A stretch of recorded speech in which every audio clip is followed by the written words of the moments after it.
Digital 410 Productions proudly presents the What's the Scuttlebutt podcast with your hosts Don Abernathy and Jeff Cupson. Welcome, everybody, to another episode of the What's the Scuttlebutt podcast, your favorite World War II podcast. And as you heard Carrie say, with my co-host Jeff Copsetta, but unfortunately Jeff had to cancel tonight due to more craziness going on out in Texas. And so we're going to try our first here tonight on the What's the Scuttlebutt podcast, and that is we're going to have two guests on simultaneously who've never met each other. A few weeks back we had on Jeff, and then we had on RJ Nevins, who was the producer, the writer, and director of the short film Walking Point, which you can find on Amazon Prime, as well as Jeff, who was actually in Walking Point, and then Brandon, who also helped with Walking Point. And so we've had multiple guests on before, but this is in fact the first time we've had guests on where the three of us have never met before. We just have a common interest, and that's the great thing about World War II reenacting and reenacting in general, is we're a group of guys who share a common interest, and that makes instant friends out of people instantaneously. So for those of you watching on YouTube later on, up in the corner we have Tyler joining us from Vermont. Tyler, how you doing tonight, sir? And I did it again, Tyler. I still had you guys muted. Tyler, how you doing tonight, sir? I'm doing good. We are a hot mess. And joining us from California, which it's like, 7 his time, Matthew. How you doing today, Matthew? Hi there, Don. Doing pretty good. Thanks for joining us. I want to get to Tyler here momentarily, but Matthew, I know you have a deuce and a half, and I know you have a Jeep, and I've seen your videos, and you have a lot of error correct posters in the background. Are you a private collector, or do you work for an official museum? So that's actually a museum I work for. So the deuce and a half is not mine. That belongs to the museum. And I just kind of work there periodically now because everything's shut down, and it's something to do, and it's along my interest line. Oh, and Tyler just dropped his phone. Where at in California are you? I see the Golden Gate Bridge behind you, but that may just be a fancy photo. Oh. Yeah, that's just one of the stock Sure. Zoom things. I'm down in Southern California, over in Orange County. Okay, we're at Orange County. Over here in Anaheim. Okay, I actually went to school in Anaheim for computers back in 03. I lived in Long Beach, basically from 01 to 03. I lived in Long Beach, went to school in Anaheim, and worked in La Habra. So as you can imagine, on a daily basis, I got to see a lot of traffic and a lot of nonsense. But I left California in 04 and moved down to Florida. So I'm very familiar with Anaheim. But what's the World War II? Do you just do the museum and living history displays, or do you actively do reenacting? We used to do active reenacting until pretty much the pandemic shut a lot of things down. Sure. So we're not doing a whole lot right now, but we were doing things pretty much once a month over with our historical group. And where do you guys tend to, I guess first and foremost, obviously California back in the 40s did a lot of training for the Marine Corps and the Navy, etc. But what's your guys' key impression out there in California back when things were open? Let's just pretend it's 2019. If you're heading out to do an event next weekend, what was your guys' key impression that you would do? Well, for me personally, it was the 9th Infantry Division, even though they were based up in North Carolina. Sure. But we have members from all over the platform. We have people who want to do U.S. Marine Corps. We have Women's Army Corps. We have 82nd Airborne. Nice. We have pretty much anything you can think of. We have members joining, and it's probably about 75 members or so. What are you guys doing as a museum to kind of supplement your income through 2020? I mean, now we're into 2021, but I know California, you guys are still in this weird gray area when it comes to open, close, what you can do, what you can't do. We hear one of our local museums, they're kind of interesting. They're called the Southwest Florida Military Museum and Library, and they actually got started because they were kind of a group of vets who would help other veterans get their VA, benefits and things like that, and they'd also feed vets on Wednesdays. And people started donating so many things to them that they eventually took over an old grocery store and opened a museum. Well, during COVID, they took such a big hit, they had to consolidate from, imagine, in your California terms, imagine having a museum set up in an Albertsons or a Ralph's, and then have to downgrade to the Disney store at the mall, because they literally just moved into the old Disney store at the mall because they were in what used to be a Sweet Bay grocery store. But they took such a huge hit. What are you guys doing to kind of maintain your ability to stay open? Well, museums have been pretty much closed since the beginning of 2020. So there's no money flowing there. It's completely at a standstill. And it's probably why so many businesses and museums are starting to close doors. Yeah, it's so sad to see. We're just doing what we can right now, and it's a lot of fun, especially since we go and we get to play on big toys, and we got to see things like the Deuce and a Half, and there's a ton of Jeeps. Yeah, there's even a new Vietnam War display that we're putting together, so that's coming along pretty nicely. Yeah, it's interesting to see over the last, I'd say, 5 years, the Vietnam side of reenacting starting to pick up more, which I think is pretty cool. We actually had an event here. It was kind of a dual event. It was World War II down at the bottom of this hill, which in Florida to have a hill is insane. And then they actually had a fire base up at the top for Vietnam. And then they actually had a Huey where you could do helicopter rides. But it was, it's kind of cool to see how the community and the hobbies expanding. Tyler, what is it like up in Vermont? How's reenacting up there? I mean, I'm down in here in Florida. On Facebook, I primarily deal with guys out of Florida, Georgia, Texas, Louisiana. How are things up in Vermont? Is reenacting big up there? No, definitely not. Where do you go for most of your events? So I haven't been to really basically any events. I've been to one, which is the one in Reading, Pennsylvania. Okay. Sorry, my dogs. That's all right. But the main way that I got into it was I was exposed to it for a long time through my uncle. Okay. Who is, if you've heard of the World War II airborne demonstration team, they're based in Oklahoma. Yeah. He's one of the leading members of that and has been since 2008 or something. And so I was always kind of exposed to it anyway. Is that the same group as the Round Canopy Jump Team, or is that a different group? I think it's a different group. I'm not positive, but okay. Only reason I asked is because I had a member of them on the podcast about 2 years ago, and so I wasn't sure how many authentic jump groups there were out of the United States. And so, what was the name of the group he was part of? It's the World War II Airborne Demonstration Team. Gotcha. Yeah. And so then, so like I said, I was exposed to it for basically my whole life, in little minor quantities. But then over the past few years, I'd say I started getting into it more and more. And with him being there, it obviously helped it because, and I went down there. They do every summer, they do a 2-week jump school where people can pay and go down, and it's all World War II style. Yeah. So you wear World War II uniforms and everything. And then they have a few C-47s and they teach you how to jump out of it, along the same style. The static jumps. And so I got to go down for the jump school, which was fun. Nice. And do a lot of cool stuff. Now, I noticed on your Instagram, a lot of your impressions are PTO based, but with you being in Vermont, if you really want to jump into this hobby, you may want to put together a D-Day impression so you can scoot on over to Ohio every year around August to take place in the D-Day anniversary, because that's a huge event, and that's going to be the closest big thing to you. Yeah, that's what I wanted to do that before, COVID happened, and our plan was to go to Reading and that one, which I was super excited for, but, then it didn't happen. Matthew, you put out some great stuff on TikTok, and I'm sure with COVID, it kind of opens you up to have a little more time to do that.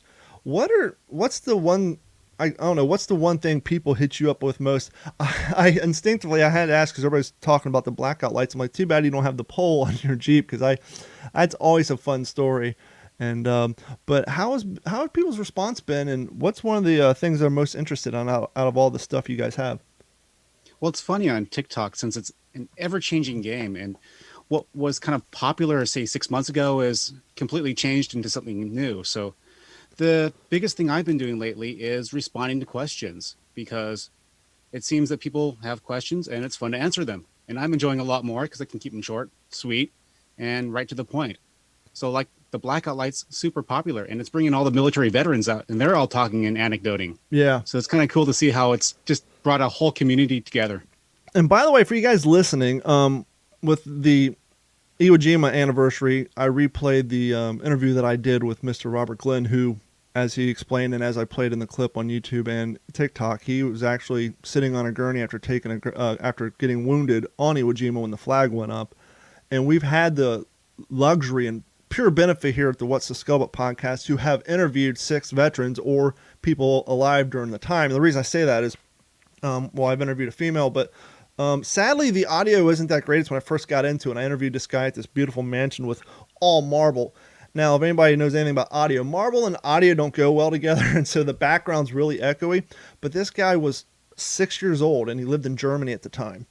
and he can remember vividly about the battles going on in his village. And if you can get past the echo, I strongly recommend going back and listening to that episode. But the reason I bring it up is this generation is leaving us faster and faster, especially after COVID. So if any of you guys out there know anybody who was around at the time, they don't even have to have served. If it's your great grandmother who was alive during the time, who, obviously the only caveat is they have to be pretty cognitive, at least in their head, to be able to recall and tell a decent story. They don't have, I can always edit out pauses and things like that, so don't worry about that. But as long as they have a recall, email us at info@d-410.com or mail call at WTSP-WorldWar2.com, because we really want to get as many of those interviews in the can.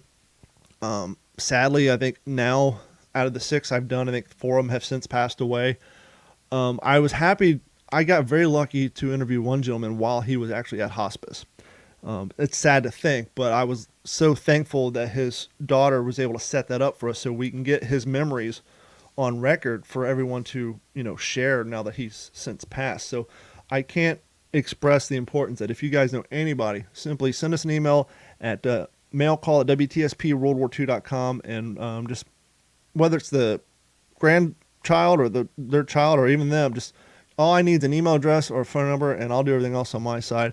So if you guys know anybody, please send them my way. It's interesting what you're saying, Matthew, about TikTok, because I signed up last year, and I was getting a few likes, this and that. And I don't know if it's because of the Iwo Jima anniversary and World War II was just kind of in the air on the internet, but my channel blew up over the last week. I went from high 4,000s to the low 5,000s. I'm at 6,120 as of today. So I've gained 1,000 followers just because I reposted some World War II content. So you're trending. Yeah, it's blowing up right now. So I'm taking advantage of it. I'm reposting videos that I posted last year just to have some more World War II content that people thoroughly enjoy. But Matthew, what got you into the whole hobby? I mean, that's one of the things I like to do on this podcast when we introduce somebody for the first time is kind of get their background. How'd you get into all this? Well, I was a collector first. And it was all because I was 18 years old and I loved movies. I got to watch the war movies. Sure. I wanted to start collecting it. And then suddenly I found myself talking to all these World War II reenactors. There I was. I came out to an event in 2004, I think it was. 2004 was my first going out to battles. And I thought, well, this is really cool. And then from there, it spread into many different directions. And one of them being, I want a Jeep. I really want my World War II Jeep. Yeah.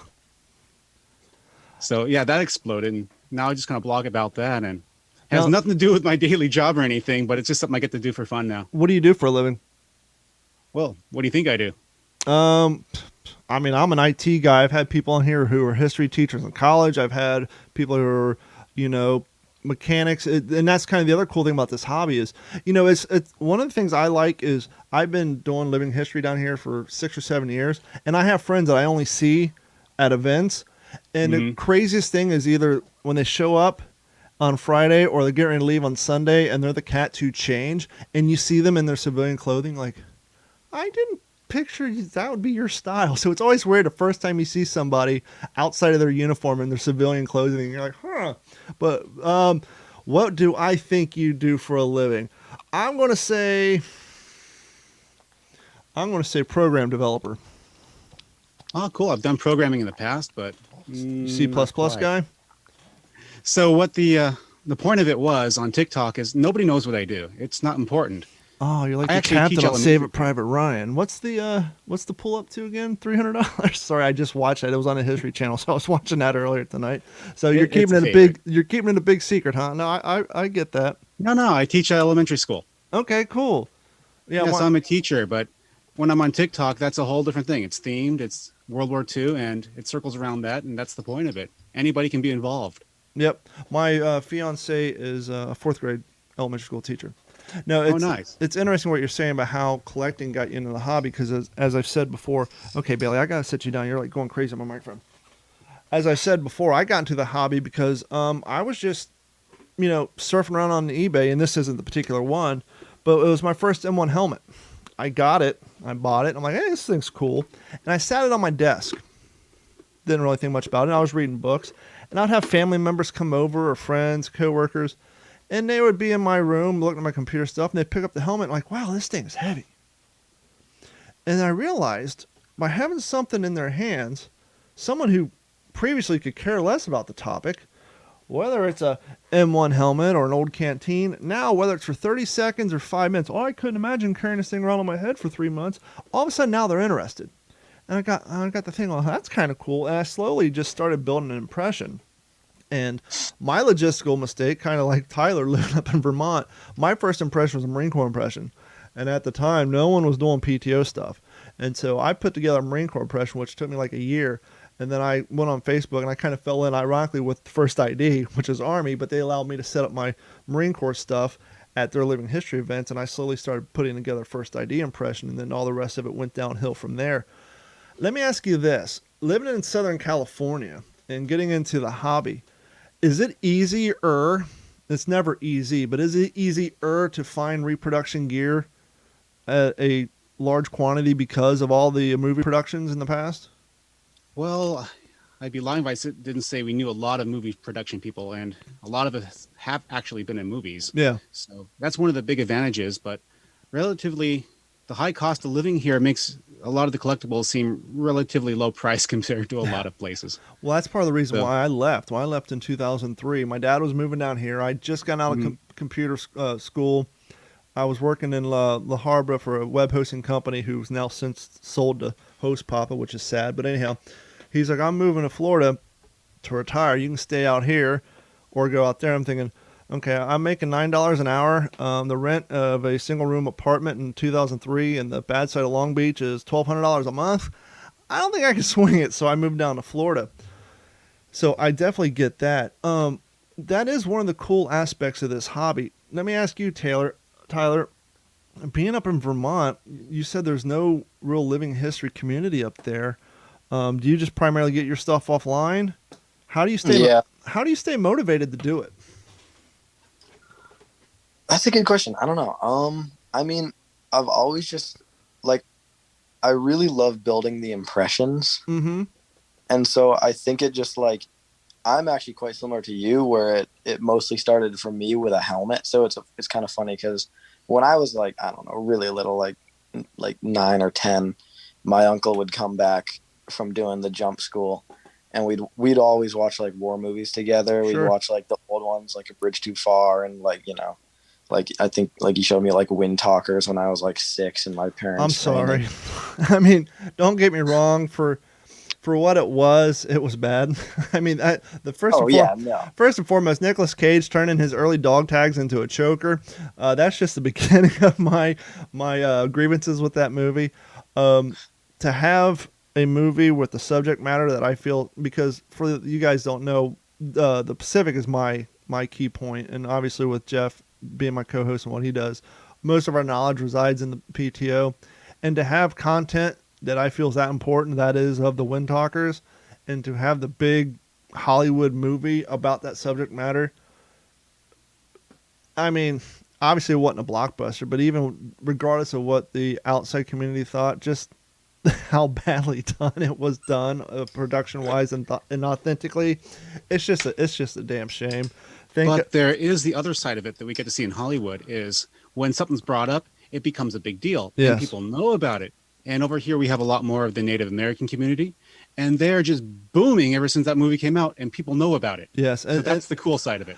And Matthew, I couldn't agree with you more. Nothing annoys me more than when I hear the elitist reenactors refer to Band of Brothers as Bandwagoner Brothers. It's like, okay, hold on a minute. We all claim that we're in this hobby because we want to preserve history and share it with people who previously have no interest in it. And I don't care what you say. There has never been a project bigger in doing that. Even to this day, Band of Brothers will be on Spike TV or the History Channel. They'll play it all day long. And now the Pacific was on 2 days ago.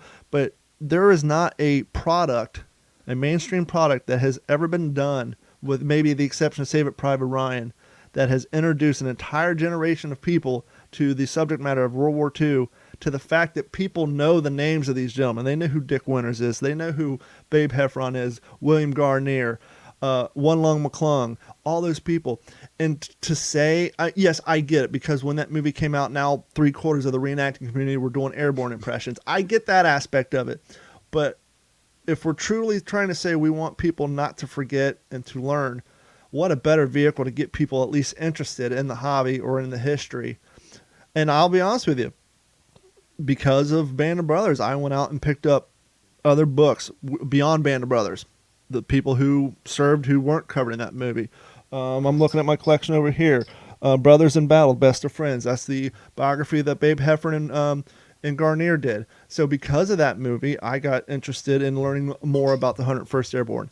I do an 82nd Airborne impression because I feel they're underrepresented. But like you were saying, even if you as the reenactor don't enjoy the movie, and I'm not a big fan of wind talkers, it definitely served its purpose as far as getting people's attention on the subject matter, and that we got to thank them for. I got to say, Saving Private Ryan, Band of Brothers is what got me into the hobby. It definitely was a huge boost. Sure. And I think the reason people are so negative about them is because it's easy to be negative behind the computer or keyboard. And as you start researching more, sure, you're going to find movie inaccuracies, but that's not the point of it. Yeah, and Tyler, I don't know if you've experienced this as well, but that is I guess the best way to say that is the price we pay for being reenactors, being someone who's quote unquote an expert in the topic. Is we have a hard time sitting through a show or a movie without nitpicking it. Sadly, I had never seen The Longest Day until I started reenacting. Oh my gosh. And then I saw it. And I'm like, what in God's name is that hanging off the helmet? Yeah. And then I got thinking, then I actually, there was educational part. I started researching, when was this movie made? When was this movie? Did you see it in black and white or the colorized version? I saw the colorized version, but actually, no, I saw the black and white version, and I like the black and white version because it makes the real footage they use blend in a little better, even though it's a lot grainier. But the thing that I got to thinking was, when was this made? Where were all the M1 Garens? Was this made during Vietnam? Were like people in boot camp and all the M1 Garens gone? Because if you notice, the only person who carries an M1 in that entire movie is John Wayne because he uses it as a crutch. And so if you don't know anything about World War II, you just assume that everybody fight with Thompson submachine guns because literally everybody in that movie is using a Thompson except for John Wayne. Mm-hmm. And so I was like, where were all the M1s at? Were they not available? And so that was one of the things that kind of threw me off with the weird chin straps. Perhaps they thought everyone had a submachine gun in World War II. I mean, everyone talks about it. Even when I joined, everyone kept talking about the submachine guns. Yeah, maybe they've just made it easier on the Foley artist. So you only had to find one track of all the gun tracks were the same then as well. Tyler, living in a state like Vermont, actually, it's kind of appends to both of you, really. Not to get too political, but Vermont and California are definitely not known for the most friendliest gun laws. Do you guys find, or does it become problematic when it comes to going to events with your M1 Garens and all that? Are there more protocols involved when it comes to safety and things like that? Well, actually, so for Vermont, the gun laws in Vermont are like some of the most relaxed in the country. Really, that surprises me. I just goes to show my lack of knowledge on Vermont gun laws. I just assumed because you're the home of Ben and Jerry that you guys would be a lot more strict. That's the funniest part is like you'd assume that they'd be pretty strict, but I think I'm pretty sure it's the most relaxed state in the country.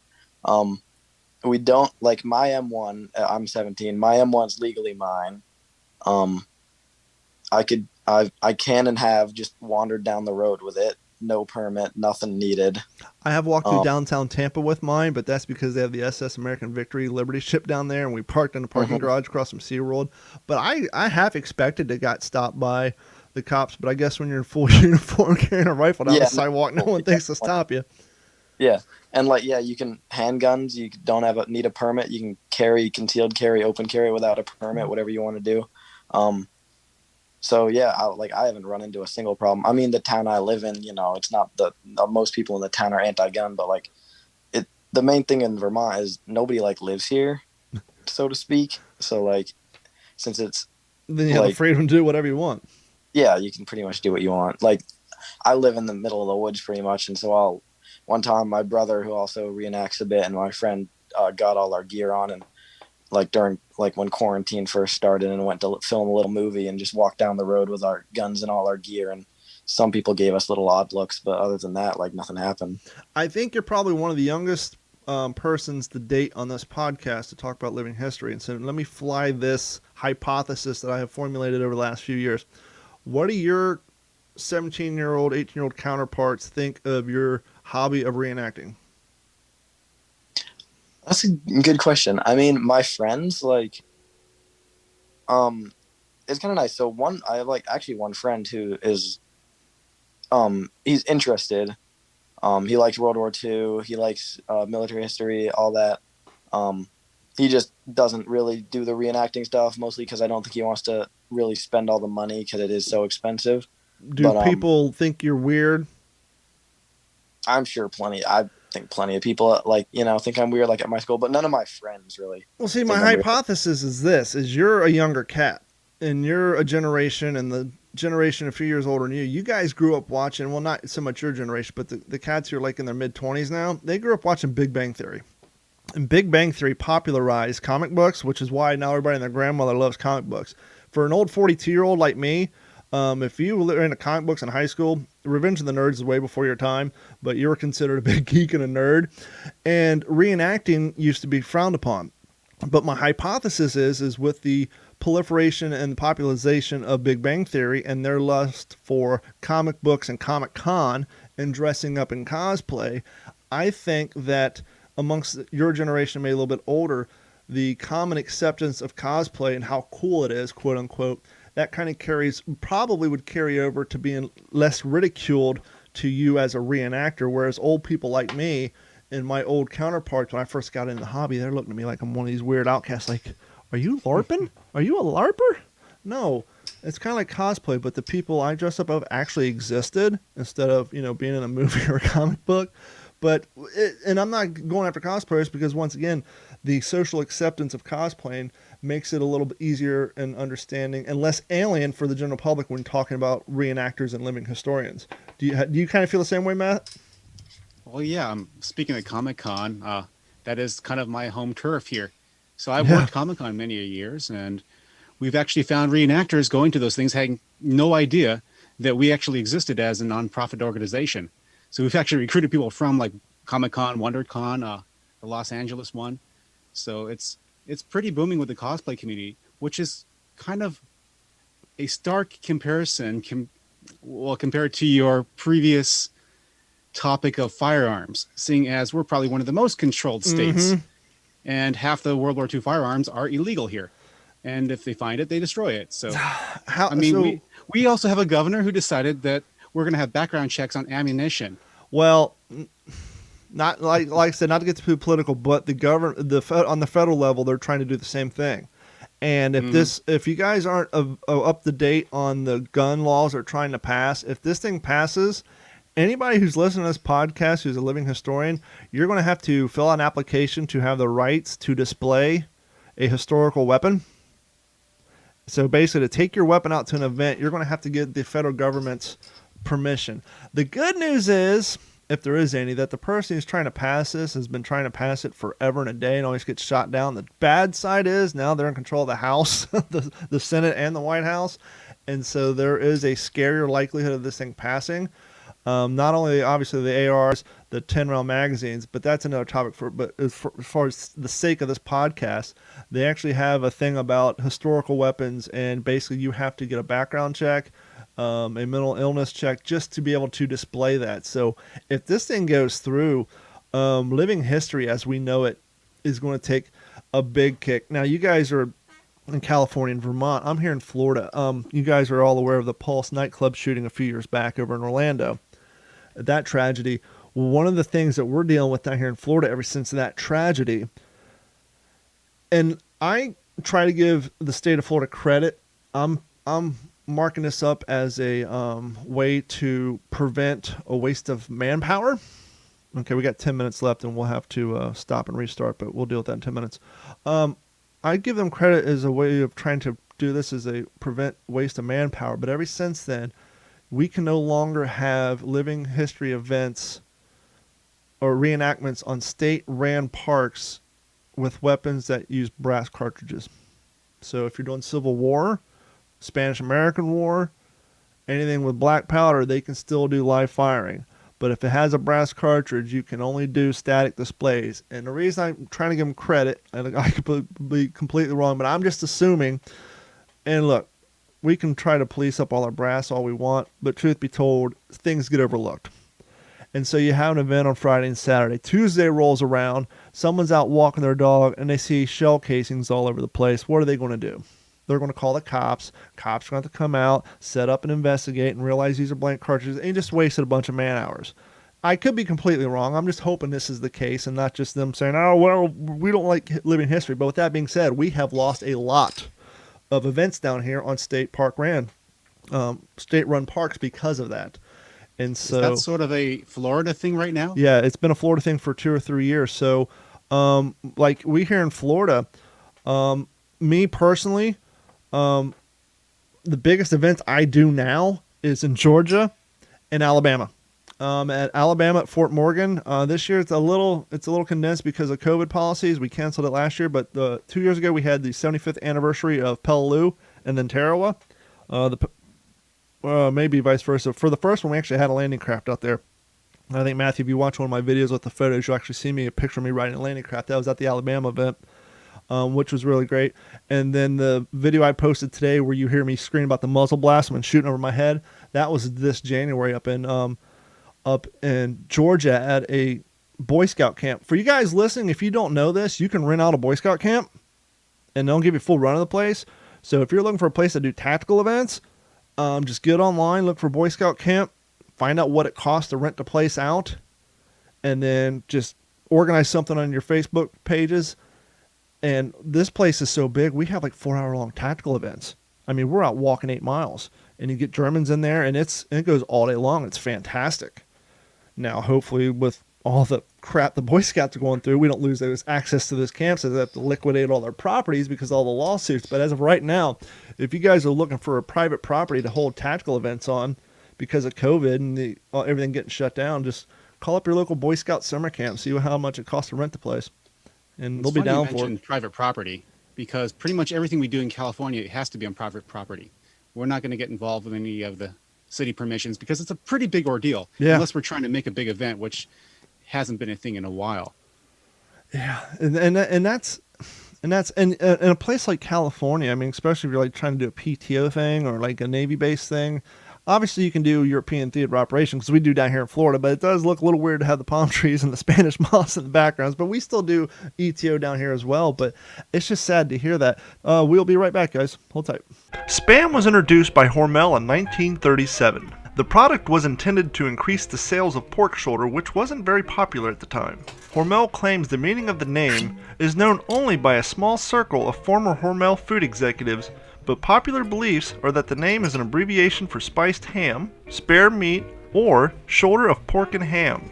Another popular explanation is Spam is actually an acronym standing for Specially Processed Army Meat. Due to the difficulties of delivering fresh meat to the front during World War II, Spam became an ubiquitous part of the United States soldiers' diet. Some jokingly referred to Spam as ham that didn't pass its physical or meatloaf without basic training. By the war's end, over 150 pounds of Spam had been purchased by the United States military.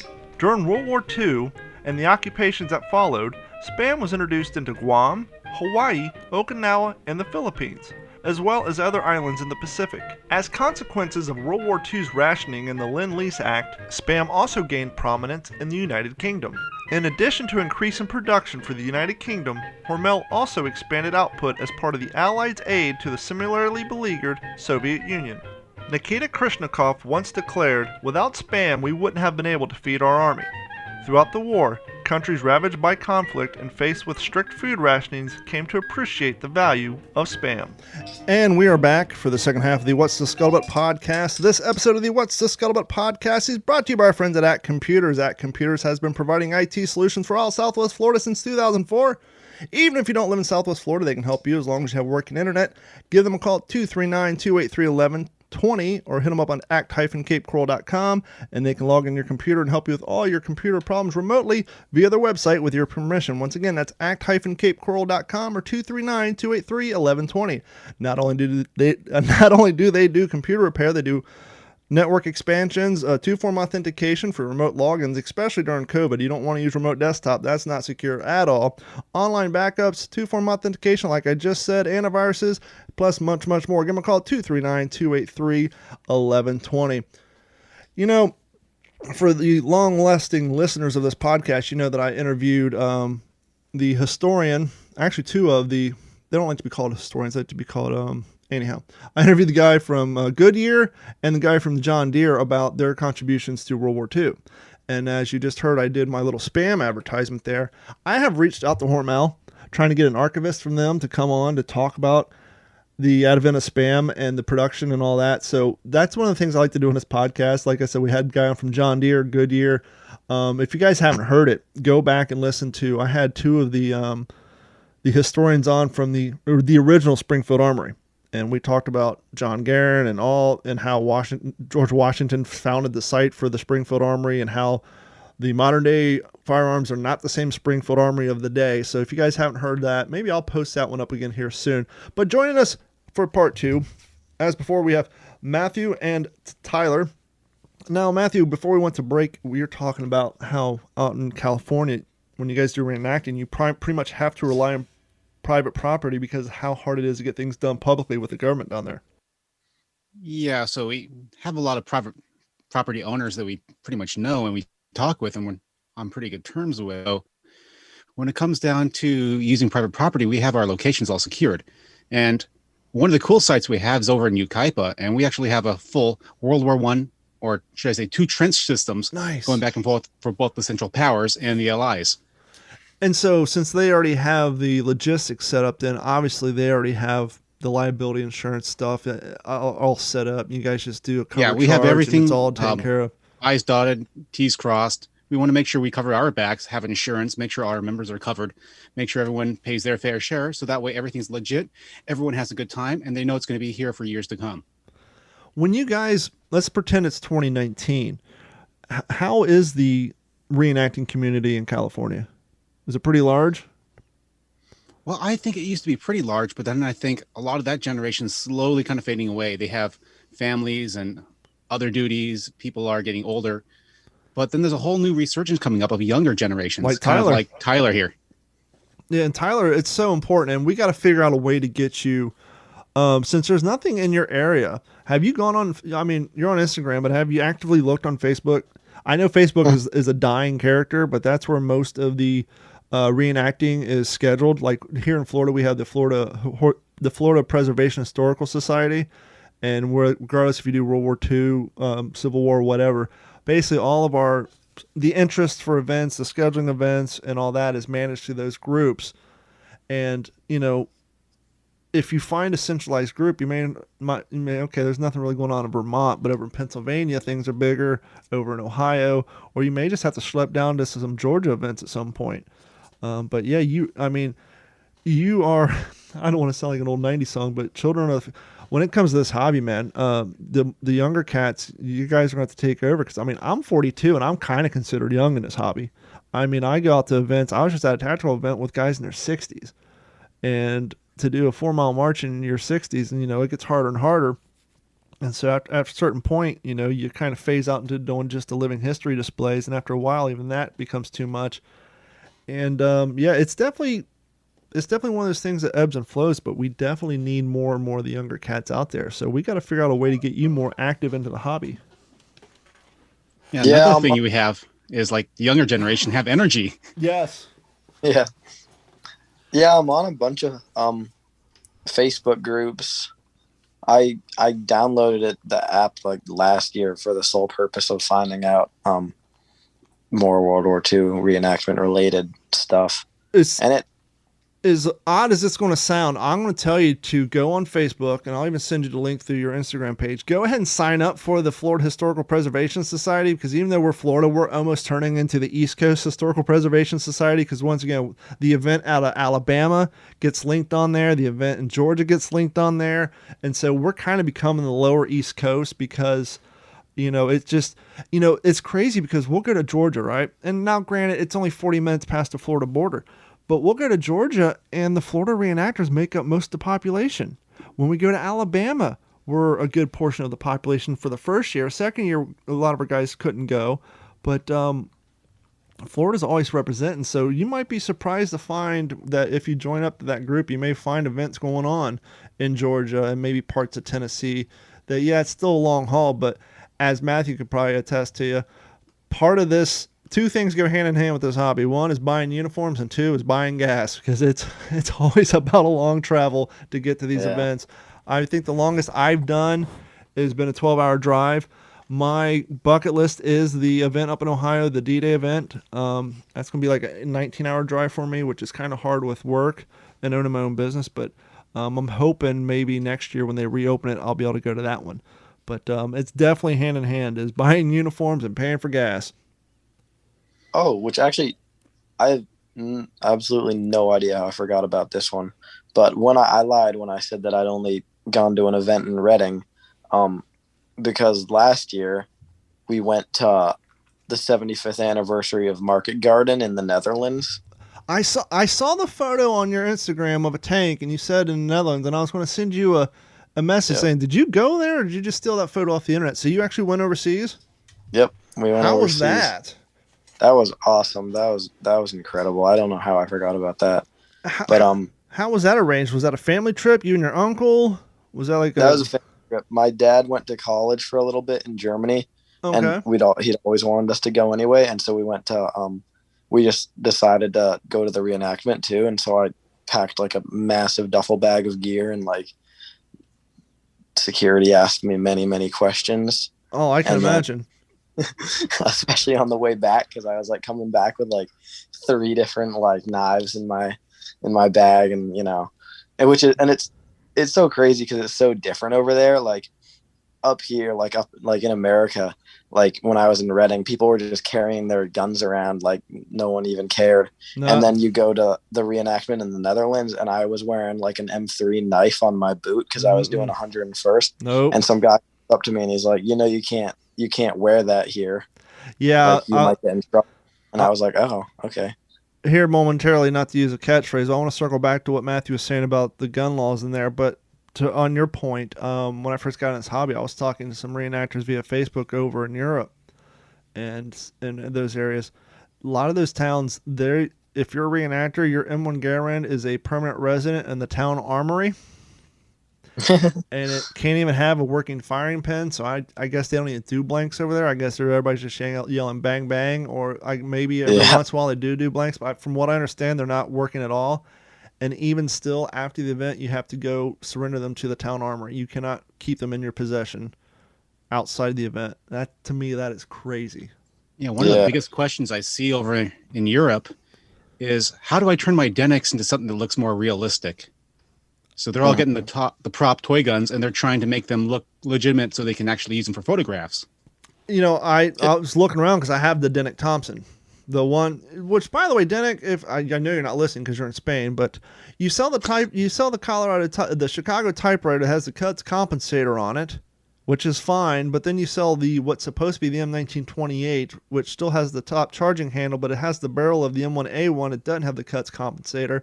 So why not just make it the M1928 with the cuts compensator to make it look more authentic? But Matthew, to you, if you get those questions, the answer is Brillo pads. We've done it to plenty. Yeah. Also, you did buy it, so they have no reason to change it.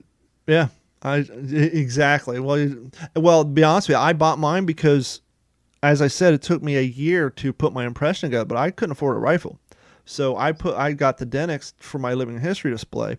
And then when I fell in with the first ID, at the time here in Florida, it was ran by this guy named John Thomas, who was a police officer. And what he would do is he put together a first ID group, and they would go around to these museums, and he figured out a way to get paid by them but then he would take that money and buy more uniforms. And then what he would do is he would find cats Tyler's age and a little bit younger, actually the authentic age, who knew that the biggest barrier to entry into this hobby was to the uniforms and the gear. And so he actually owned like 6 or 7 M1s and a bunch of uniforms, and he would show up with trailer, and it was like basically he was creating what people thought we all do anyhow, which is just show up to some place and get outfitted in somebody else's uniforms. He actually created that. And so what he would find young kids coming to these events who were local and talk to them and say, well, hang out. I got a uniform. I can outfit you. And he would find these kids who were interested in it. But before, because one of the problems with kids is they change their mind, right? And if you have a parent who's gone through this many times and tired of spending money, they're going to be less likely to allow their kids to get involved because they don't want to spend the money. And so these kids would keep coming back, and they would slowly start building their impression.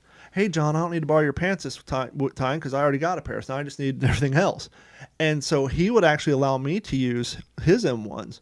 And if it wasn't for him, I wouldn't have been able to participate in live firing events. He had M1s, 1903. He had the Ohio Ordnance Browning automatic rifle that I got to use. And he actually started working full time for World War II Armor, and he ended up selling all that gear off to my buddy who took over. And so he has all that stuff now. But yeah,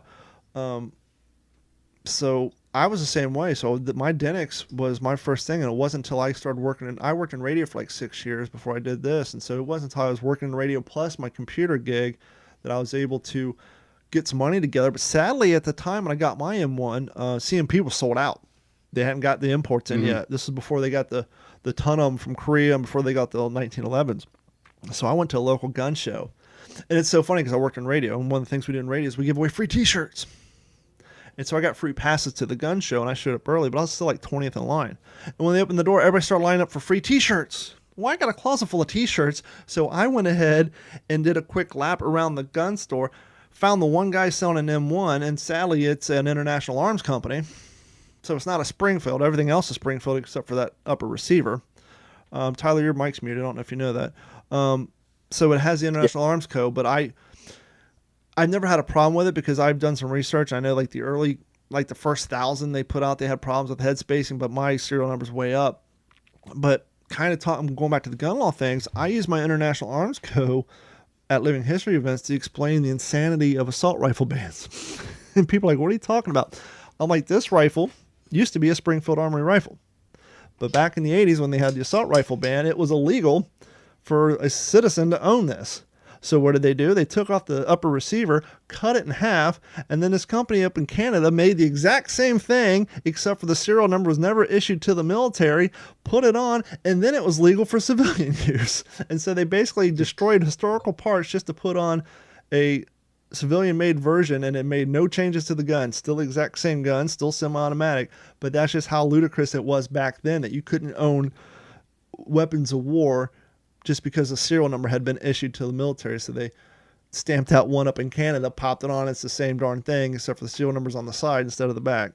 But so mine's not a true to form Springfield because they weren't to be had. I think at the time, the only thing CMP had were like the collector's edition, and who wants to take a $3,000 rifle out into the field and beat it up? So unfortunately, I don't have a Springfield right now, but that's still on my bucket list. But going back to what you're saying, Matthew, you were saying like you can't have historical weapons. If they find them, they'll destroy them. What's that?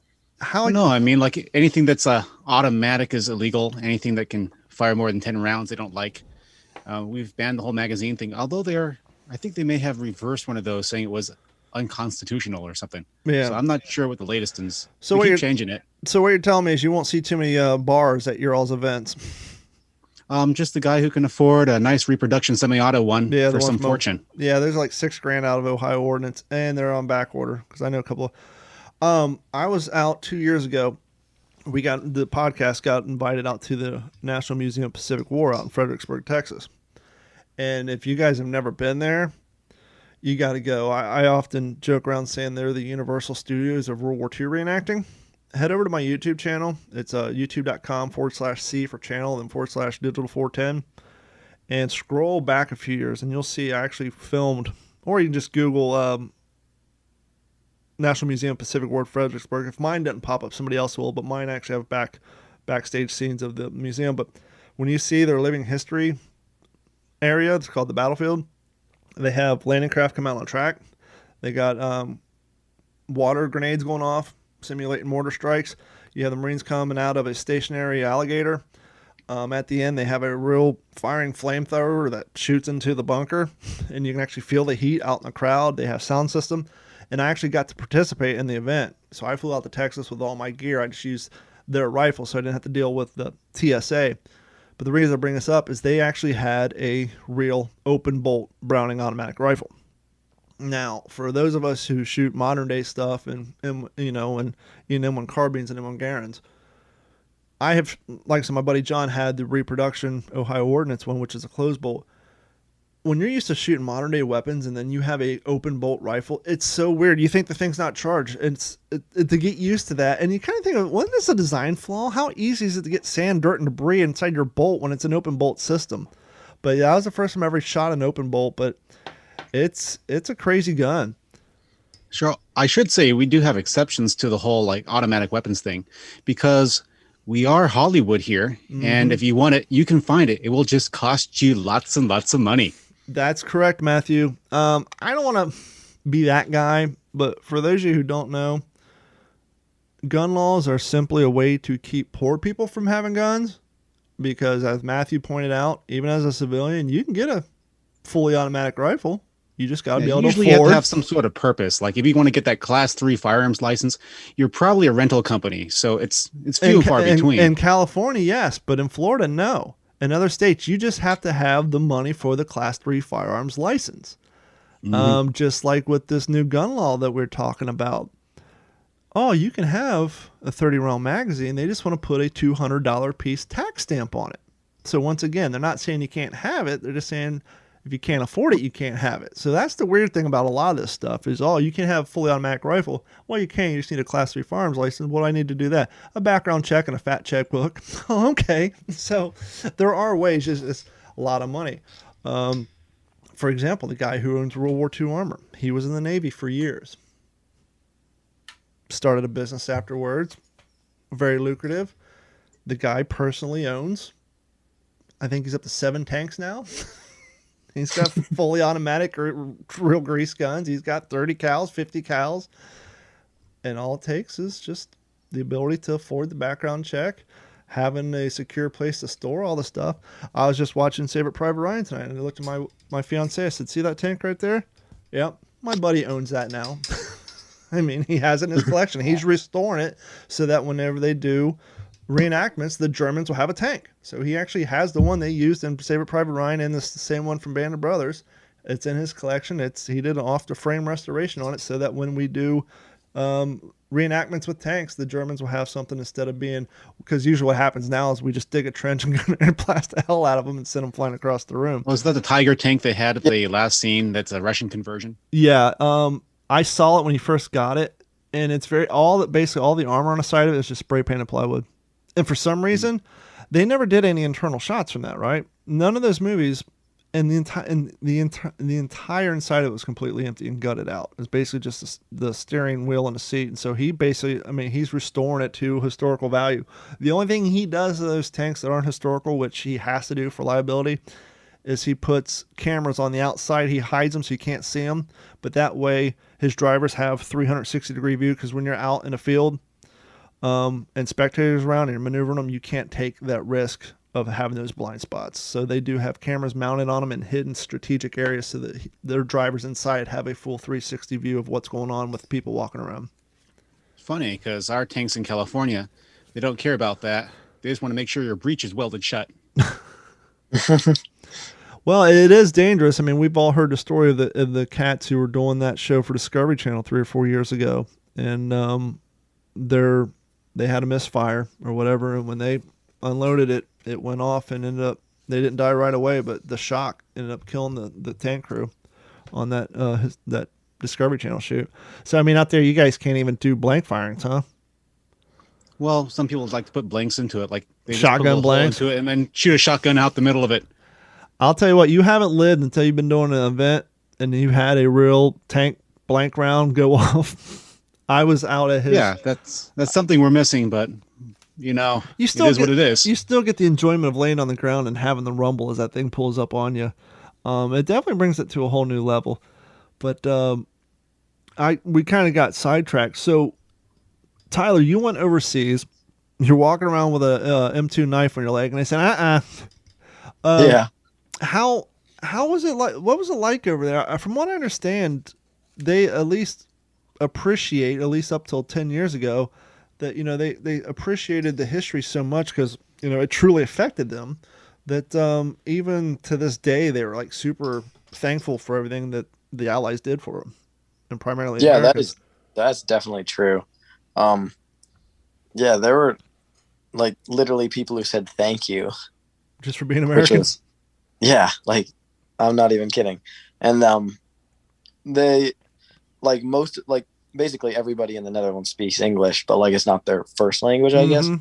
And so like sometimes I wouldn't exactly like at one point one nice guy came up to me because I was like dressed in all my gear that I could have fit with me, so I had like a lot on, plus new stuff that I bought that day, and he like said something in Dutch for like 4 minutes before he like realized that I was in fact American and could not understand him, and then he switched to English and he just wanted to take a picture with me. But it was really cool. Did you do like the battlefield tour while you're out there? So what it was is they were doing a convoy of like I forget how many vehicles, but it was a lot of vehicles through a bunch of towns, and so we caught them on one of their days That'd be so where cool. they would stop and set up camps, and so we went for a day, and there was like a whole field of tents and displays and a bunch of vendors and just like so many vehicles, like the tank that I have the picture of, and just so much stuff that it was like awesome. And then they'd have like it's not like some reenactments that I went to, like the one in Reading where they had like different sides all set up. Like they didn't have Germans or like Germans. They didn't have battles. They didn't do any of that, but it was still super cool just because there was so much stuff there. Yeah, once again, it's And, hard to do like, battles when everybody's just out there yelling bang bang because they can't fire planes. Yeah, exactly. That too. And like it just makes up for it entirely because like it's one thing to go to, Pennsylvania and be like, oh, cool, like World War II. But it's another thing to go to the Netherlands and stand in the exact spot that it actually happened, because then it just means so much more. Yeah, I had a gentleman on a few years back who actually went down to Tarawa and That's around the really cool. Pacific and was seeing that stuff. And he was saying, you walk to the jungle and there's still pigtails laying around. Those are the stakes you put in the ground to string up the barbed wire and stuff. And yeah, that's awesome on my bucket list. But that's getting overseas to see some of that stuff would just be a dream come true. But it's kind of interesting what you're saying about the convoy. One of the reasons the Fort Morgan event is my favorite, not only is it PTO themed, but because it takes place on a fort, and the fort is surrounded by berms. It's one of the few events where you can actually park all the cars and everything modern out behind the berms, so that when you're actually in your bivouac and you wake up at 5 in the morning or 6 in the morning and you get up and you do a 360, with the exception of the outdoor public bathroom that's like 500 yards away, everything is there correct. It's just nothing but tents and guys in the same uniforms. You don't have the hot dog stand up there in the corner. You don't have the all the cars out in the parking lot. And so until the public shows up, it's like as cool as you can get. And then, like I said, the first year when we had the landing crafts, it was parked down at the marina a mile and a half away. And basically my group did this. Not everybody did. A lot of them were, which we were kind of disappointed. A lot of the guys hopped in the deuce and a half and rode the mile. We all got in full gear and we did a forced march, and to be in full forced march for a mile and a half with 50, 60 guys, it just brings it all more, just makes it all more, because correct me if I'm wrong, and I tell people, with the exception of, and thank God we don't want to live the horrors of war, but the one thing we get to do in this hobby, and Matthew can probably agree, is we literally get to walk a mile in their shoes. And so it's nice to be able to do that sort of thing, because how often you get to get in a parade march with 50 guys wearing the same gear and just march down to a landing craft. I think we're the only community out there that will endure pain and suffering and freezing cold temperatures and miserable night after night for fun. Yeah. about that. I don't know. I'm mountaineer. He's not that hardcore yet. You're not. January this year was the first time in 6 years I took a sleeping bag to an event. I'm usually the hardcore guy. My normal outfit is I take my 2 shelter house, 4 wool blankets, and that's it. I use my haversack as my pillow. But this year in Georgia, I heard it was going to get down in the high 20s. And so I took my 5 blankets, shelter half. I stopped at Tractor Supply, got a bale of square hay, and I got a summer sleeping bag from Walmart. Went there, set up my tent, threw the hay on the ground, put the summer sleeping bag, then my 5 wool blankets over it. Actually, hay, the floor to my tent, 1 wool blanket, sleeping bag, then the rest of the wool blankets. And it did. It rained all day Friday, and then we went to bed. I got up Saturday. All the rain was ice on my truck. It got down to like 31 that night. And I'm glad I had the sleeping bag, but, kind of like Matthew said, we're one of the only people out there, regardless if you do take the yoga mat and the sleeping bag, you're still doing it. You're still going out there and sleeping on the ground. And for most of us, I don't know very many other 42-year-olds who go camping. When they go camping, they're talking about sleeping in RVs and vinyl tents. How many of them actually sleep on the ground under a wool blanket on a piece of dirt? Well, on behalf of all of us city people over here in Southern California, on one half, it's kind of nice because we get away from the city. But on the other hand, you guys don't get count a lot of 17-year-olds who are not prepared. Well, no, I was laughing because I say you guys don't count because you guys got like 100,000 homeless people sleeping in the street every night, so that don't count. Yeah, but we're out in the middle of nowhere, and no one's going to go out to where we go. So yeah, that's part of the nice thing. We get away from the cities. If your cell phone doesn't work, then it's like, hey, that's better because we're not distracted. We actually get to do things correctly, more or less. Every once in a while, I'll find what we call a campaigner. They had a few of them at the Georgia event. I'm just too old and too tall. I'm 6'5", so for the logistics of me sleeping in a foxhole are long gone. So as far as authentic as I get to sleep on the dirt ground, but there were a couple of guys who dug foxholes and slept out in the foxhole on Friday. But I'm too tall for that. And at my age, I find my back is good for about 5 hours on the ground.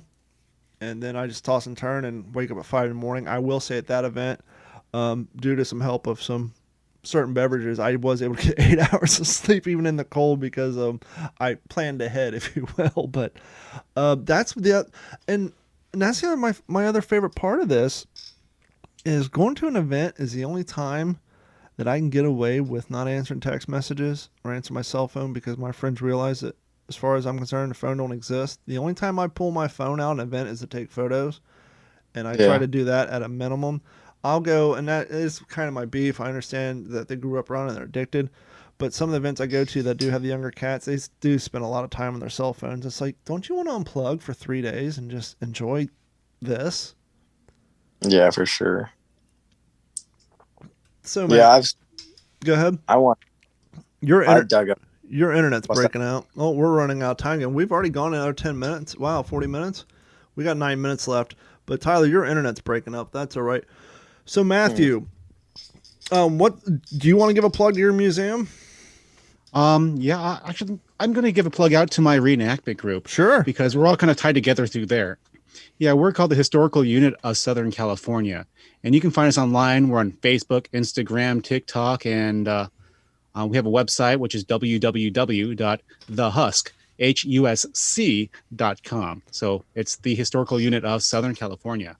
I think we may have lost Tyler. His internet's dropping in and out. One of the things we do, Matthew, and I'll ask you to do this too, is after, just send me a message with all the URLs. If you have a YouTube channel, Facebook, anything you want me to share, because for every episode I put out on Instagram, Twitter, Instagram, wow. Every episode I put out on all the podcast apps, whether it's Apple Podcasts, Google Podcasts, Stitcher, Spotify, I also put a page on our website, WTSP, with photos and links to the guests, to their groups, their social media, and same thing to you, Tyler, if you want people to follow you on Instagram. Maybe you can find a group that way, but please, both of you, send me links to anything you want put up on the website, as well as some of the photos of, in your case, Matthew, some of your Jeep and uniform pics, and Tyler, you and some of your impressions in that. But it's such a hard question for you, Matthew, because your state is still up in the air. I was going to say, When do you think you guys might actually be able to put together an event? I mean, the only thing we can do right now are small things, but it's going to open up eventually. And Yeah. I'm hoping around April, May, there'll have been enough vaccine going around where people are comfortable, things open back up. And then the moment we can do things like camping and hanging out with people, go out to all these different locations that were previously closed down, Mm-hmm. then we're going to be back pretty much in business. And if we just have to wear masks, so be it. But at least we'll be able to do something. You guys couldn't even get away with organizing something on private property right now, could you? Yeah, a lot of private organizations can do whatever they want, but then what happens if it gets leaked out of the press? We could be done as reenactors. Yeah, that's true. That's a shame. Yeah, so we're playing it safe, but anything we do, it's masked, socially distant, and then once this is over, we're gonna be back. Yeah, we're still alive though. We're not going anywhere. Yeah, and we definitely need the younger cats to start getting interested in talking to parents. And here's a thought: instead of getting a new PS5 for $600, go out and get you a pair of trousers, a boots, and a tunic, and get started in the hobby. That'll get you halfway. Gotta get there. your boots first. Boots Yeah. are the most important. Get your boots. Don't buy the Chinese stuff, but as we were saying before, people are getting out of this hobby all the time. And so one of the things I suggest, do your due diligence. But go on eBay, and if they're saying, hey, this is from At the Front, or if they're saying this is from World War II Impression, buy the used stuff. There's no reason to buy the brand new stuff and pay the full freight. If you, my Cochrane jump boots, I got off eBay for $80 because the guy had them for 4 years, wore them 8 times. He was getting out of the hobby, so I bought them. Facebook groups. The marketplace on Facebook has an amazing assortment of used reenacting items. And there's no reason to go out and buy $130 trousers and then take a picture, and everybody's going to say, your uniform's too clean. It's Farby. So just buy buy somebody else's stuff that's already dirty. It's already got the holes and the wear and tear in it. Me personally, when I buy the new stuff, I don't artificially, and you guys who listen to the show know this, I've said it so many times, I don't artificially weather my stuff. Because once again, the guys out on the battlefield, they get a clean uniform. They think they're going to go rub it in the dirt for it first. No, they're going to put it on and enjoy it. With that being said, I don't wash my uniforms. That's why I have Steve out in the garage. For those who don't know, Steve is my mannequin. So whenever I get home from an event, I take my uniform off, I put it on in Steve, and it airs out in the garage for like 2 weeks, and then I take it off and I put it in my closet. So all the dirt's there, all the sweat stains are in the appropriate spots, but it doesn't have the stench. And one thing that I've learned from my friends in the Civil War reenacting, which Matthew probably already knows, if your uniforms do get a mite gamey, apparently what you do is you put them in the freezer for a few days, and it kills all the bacteria and the smell goes away. So It's kind of funny that you mentioned that because I actually have an opposite approach. Oh, yeah? Yeah, my thing is if I'm going to wear a uniform, let's put myself back in the 1940s. I don't want to wear a dirty uniform, so I'm going to wash it when I can. So I wear it like normal. I wash it, I use it, I wash it, I use it. So that way it's got the shrinkage on it. It's got the normal kind of wear parts to it from just washing it. Now, I don't put bleach and put it in the dryer. Sure. I actually wash it like you probably would have washed it back then. You use some hot water, you wash it, you scrub down by hand, let it hang dry, you iron it, you do what you got to do to make it look nice. And then you get out there and you abuse it. You use it like it's intended to be used. That is the reason why I don't wear my wool trousers at reenactments. I'll wear them at living history events, but the reason I don't wear my wool trousers in the field is because I only own one pair and I want to keep them looking nice for my Class A uniform. Because as somebody who's 6'5" and 219 pounds, and speaking of eBay, I actually found a guy getting out of the hobby who sold me his Eisenhower jacket and it actually fits. It's taken me 6 years to find an Eisenhower jacket because I couldn't find an affordable Class A jacket, the full-length one. And so now, because for a while I had to do Class B, I'd wear my wool trousers with my M1 jacket. I had 2 M1 jackets, one that's dirty from the field and one that I only wore to keep it clean for USO shows. So now that I have an Eisenhower jacket, I have a clean Class A uniform, and I'll just have to buy a pair of second wool trousers to wear out in the field to get the dirty and the muck and the grime and stuff. But no, I feel you, but more often than not, I'm out and doing living history display that's supposed to show the battle side of it. So I just, once again, I don't artificially wear it, but like my Marine Corps uniform, for example, is 6 years old now. So, and I'm here in Florida. So like it's faded in the right spots and has the gun oil in the right spots and everything else. But Tyler, do you have any final words before we wrap up this episode of the What's the Scuttlebutt podcast?